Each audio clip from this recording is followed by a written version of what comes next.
Sean and Darren back with you here from Cloud9, answering all those questions coming in. It's we've had a few actually. Yeah. Since we've done this. Tim, you've messaged in. Thanks very much for your question. Now, this is quite a common one. So what are community fees, Sean, and why do they vary so much? Yeah, it's a really interesting question, actually. Again, part of your research, but also part of your tour of properties, going to see different apartments or villas. It's one question to certainly ask, what are the community fees? And the community fees, it's a payment that you make to the community of owners for anything outside of your four walls. So if you have an apartment in a complex, it's your responsibility to keep that apartment clean and up together. But anything outside your front door, so the common areas, the elevators, the gardens, the pool, security, they will have a cost, and that is shared by all the owners in the complex. And it's shared on a basis of how much property you own. So if you have a penthouse above you that has twice as much floor space, they will pay twice what you pay. So it's done fairly, it's done representatively, but the amounts can vary quite wildly. Normally, the biggest expense on any community is security. Effectively, if you have 24-hour security, you as a community are paying 3 people's salaries. And if there's only 10 villas that are paying that, that's a lot of money. If there's 1,000 apartments, the cost is diluted. So that is very normally if you see a community fee that's very high, then that's a question to ask. Does this community have 24-hour security? If not, then there may be a problem. There may be that the community is paying for something that's happened in the past. You need to know about that. So what a lot of our clients do, and what I also do when I'm buying property here, is to get a copy of the minutes of the last AGM and just see what the issues are. Now look, don't expect a clean bill of health, because every community has its issues. It might be a few non-payers, it might be a problem with a roof on one of the buildings, so don't expect perfection. But if there is something obvious, if you're paying for somebody else's mistakes in the past, you want to know how long that's going to last for. So if the building needs repainting, for instance, has that been factored in? Is there a slush fund for that waiting to be spent? Or are you going to have to pay for it when you buy the place?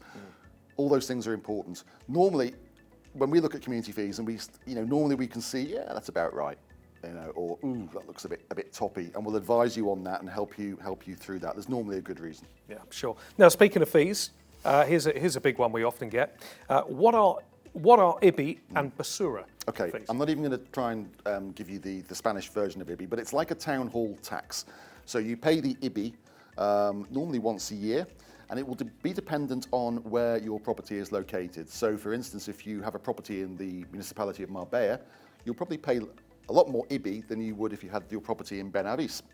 So it depends on the town hall that has jurisdiction, but that pays for basically you being a part of that, that property being included in the town hall. And then the Basura, which is the rubbish collection.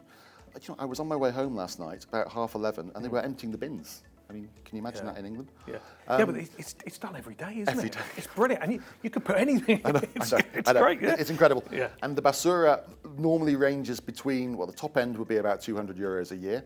In Benavis, again, we have, where I live and you live, I think, yeah, we have lower fees, so it's €18. It's going to go up. I'm sure it's going to go up, but it's just crazy cheap. So yeah, that's what Basura is. And again, your lawyer can help you set up these direct debits so that you don't fall behind on payments. Because there's nothing worse than when you come to sell your property in 10 years' time, and all of a sudden your lawyer says, hang on a minute, you haven't paid any IBI or Basura for the last 10 years. So make sure you pay it. It's important. Yeah, sure. One final question, actually. We're talking about, can I rent my property, and is there anything I need to be aware of? Yes and yes. So there's nothing in terms of sort of general statutes that prevents you from renting out your property. Certainly long term, there's no issues at all. So if you're renting on a 12-month contract, no issues. However, like in most populous places in the world, they are trying to control the amount of holiday rentals. So I know that places like Barcelona and even Malaga are really trying to not restrict, but just control the amount of places that are rented out on a short-term basis via Airbnb and Booking.com. It's to protect a few interested parties. It's to protect the hoteliers. It's also to protect residents. It's to protect the market from overheating and for locals not to be able to get into the market. So there are good reasons behind it. There was a recent law which allowed communities to vote against holiday rentals on their developments. And you only need a 2/3 majority to pass that. So there are some very good developments, for instance, in Marbella that I know that have stopped holiday rentals. That's a big thing. So again, you need to know about this. If that's part of your plan to buying a property here, you need to know which of the developments that have stopped it. There's no point looking at properties if that's the case. But it's an important thing. Yeah, good. Some great questions answered there. Thanks, Sean. No problem. Always good, isn't it? Yeah. Always good to know. Yeah, it is. Thanks for those questions. Keep them coming in, by the way. Hit the socials if you want to get in touch. We'd always love to hear from you, and we're always here to support you here at Cloud9. Anything you need, drop us a line, and we'll look forward to answering those questions and speaking with you personally as well. For now, from Sean, from myself, Darren, catch you soon.